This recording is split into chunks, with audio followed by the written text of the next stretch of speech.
Guilherme, e a todos os nossos queridos ouvintes. Tudo jóia por aí. Bom, por aqui, mais um caso inconstitucional, por assim dizer, né? Lá nos projetos da Câmara, a tal da moeda social rejeitada. Comenta pra gente esse caso.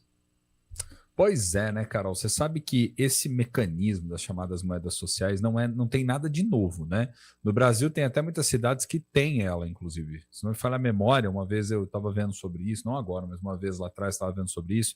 Em 98, foi a primeira cidade do Brasil, Palmares, se não me engano, a adotar uma moeda social. Qual é que é o objetivo e a ideia do projeto em si? A ideia é que você crie uma moeda que é emitida por porque se é uma moeda tem que ter uma emissão, não é emitida pelo Banco Central, é emitida por uma espécie de um banco comunitário sob a supervisão do município, vamos dizer assim, e essa moeda ela tem como principal objetivo fomentar trocas econômicas, né, realização de comércio em comunidades que são comunidades mais carentes, né?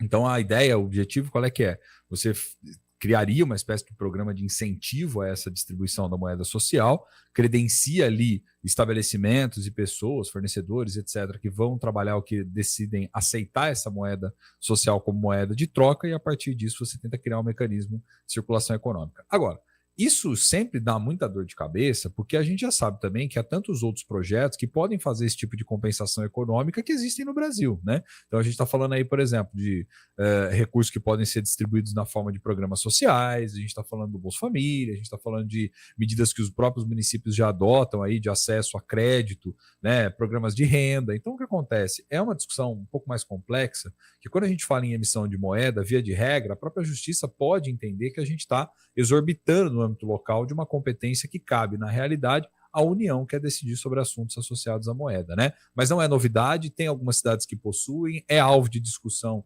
hora ou outra, e também não sei se particularmente é o mecanismo mais eficiente para poder combater o problema, viu, Carol? Ô, Bruno, me explica uma coisa.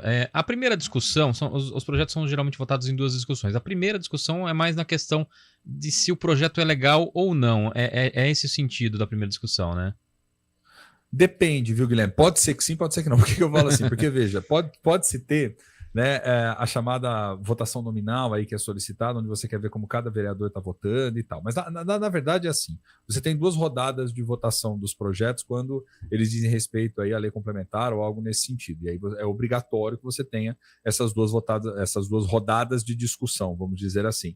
O que acaba acontecendo? Pode ser que, de repente, algum tipo de alteração seja feita no projeto, pode ser que, de repente, também algo que os vereadores entendem que deva ser acrescentado à proposta seja acrescentado, e aí você tem que fazer todo o processo de votação. O que a legislação especifica é que você tem que ter as duas votadas, as duas rodadas de discussão, a fim de que você delibere de maneira mais qualificada sobre o assunto, vamos dizer assim. Essa é a ideia. Mas, informalmente, acaba, às vezes, acontecendo isso, como você muito bem citou, né? Primeiro a galera observa mais os parâmetros de legalidade e tal, e depois aproveita a segunda rodada para entrar em aspectos mais do mérito dela. Eu tô perguntando isso por quê? Porque esse é um projeto que foi rejeitado em primeira discussão, mas ele teve parecer favorável da Comissão de Constituição e Legalidade, né? Então, era por isso a minha dúvida, porque há outros casos também, né, que há o parecer favorável da comissão, mas depois o projeto é rejeitado com essa argumentação de que ele é irregular, inconstitucional, enfim, que ele não seria legal, né?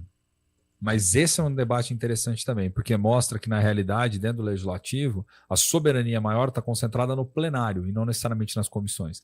As comissões elas têm a tarefa de facilitar o processo legislativo, ou seja, elas já informam tecnicamente o que é necessário, trazem os debates de maneira antecipada, adiantam, vamos dizer assim, a deliberação dos vereadores posteriormente em plenário, a partir dos pareceres técnicos que são emitidos pelas comissões.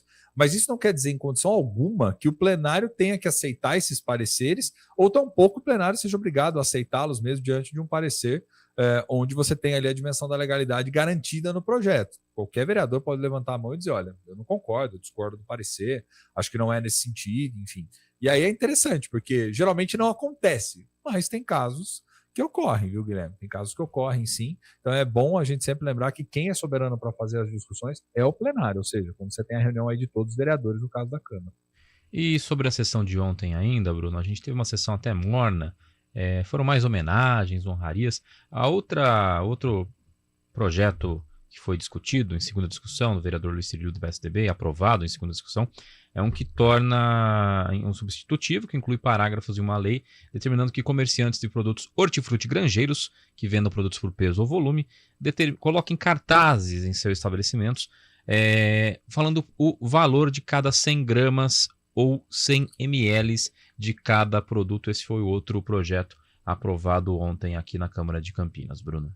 Esse é interessante porque tem impacto na sociedade, né, Guilherme? Porque às vezes você chega lá na padaria, na esquina, né? Você fala assim, eu quero... Quanto que tá? É 5, é 6. Mas peraí, é 5, 6 o quilo, não é? Como é que é? Então, até e tem uns que vem mililitros, viu? Vem tão pouco no pacote que é mililitro, viu? É mililitro. Bom, então, aí para evitar esse tipo de confusão, acho que é legal, né? Tudo que é aquilo que vem no sentido de gerar algum tipo de obrigatoriedade para o consumidor também, acho que é interessante, porque assim você não é alvo de propaganda enganosa, vamos dizer assim, né?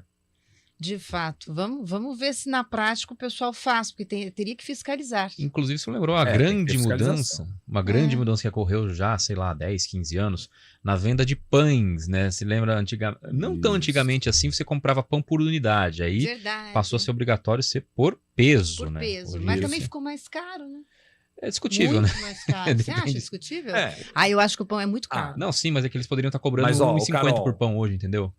Ah, tá. Mas eu ia falar isso, eu ia brincar, que nem o Guilherme falando essa linha, mas eu vou te falar, eu lembro quando eu era mais menino aqui, né? Parece que as conversas, né? Quando eu era mais menino, eu ia na padaria, era 5, 10 centavos o pão. Eu me lembro de ter orgulho, de ter orgulho de falar assim pro meu pai, estou indo comprar pão com as minhas moedas. Eu ia de bicicleta ainda comprar. Ainda... de bicicleta? Tinha que devolver o troco, meu pai não. Meu pai também. Militar, né? 10, você sabe que tinha uma facilidade que era o seguinte: você tinha 50 centavos, você era 25. Posso falar, dá 2 pães, porque eu sabia que o dinheiro garantia. Aí virou quilo, aí já dava mais, falou, putz, e agora? Então, o que eu faço? Tira um pão aí. Você vê que as coisas mudam, né? Mudam muito. 10 centavos. Hoje, se tiver R$10, não dá pra fazer quase nada. Acho que não dá pra fazer nada. Isso é verdade. R$10. Isso é verdade. Bruno, amanhã, então, a gente